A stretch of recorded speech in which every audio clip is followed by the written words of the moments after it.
You're watching It's Your Money with Deborah Uroda and Charles Spence from Maine's Bradford Ships and Cheptel.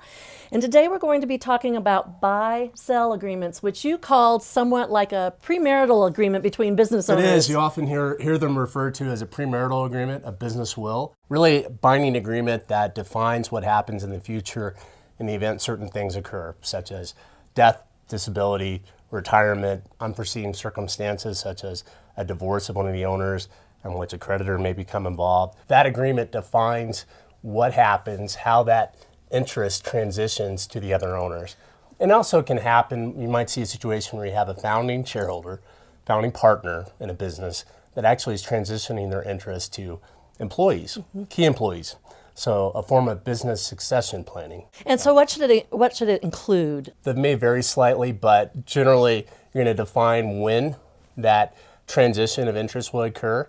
So that will be, the triggers, essentially the death, disability, and so forth situation. But also what is actually the value of the interests that are being purchased. Again, how that's going to occur. Is it going to be a cash payment?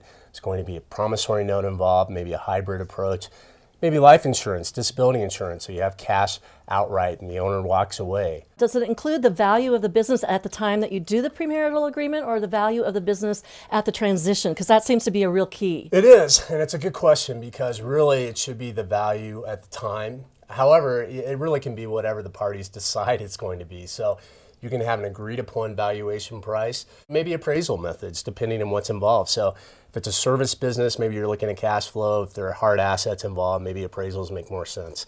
Well, a lot of people start a business, they get an idea, they start a business and they get going. When is the best time to do a buy-sell agreement? Well, like we've talked about this before, in any form of planning, personal planning or business planning, it's always better to start early. Because like this, like any other planning, you have emotions involved.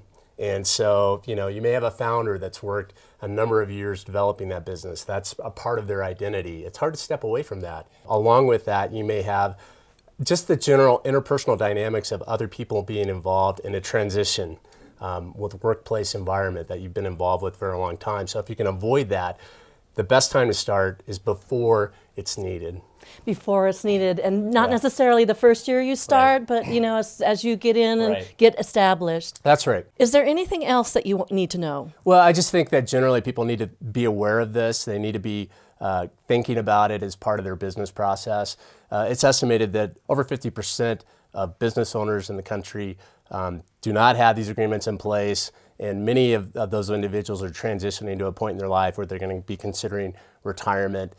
So it is important. It's important to involve a number of individuals, a planning team, like a lot of areas, but in this in particular, you have an attorney, you can have a CPA, you can have perhaps a life insurance professional, a business valuation expert, investment advisor. So it's important to get that team involved and for you to start the process of thinking about it early. All right. Thank you very much for this information. I'm going to talk to my boss and see if she wants to leave the business to me. I'm Deborah Uroda with It's Your Money and Charles Spence. Thank you very much for being with us today. Appreciate it.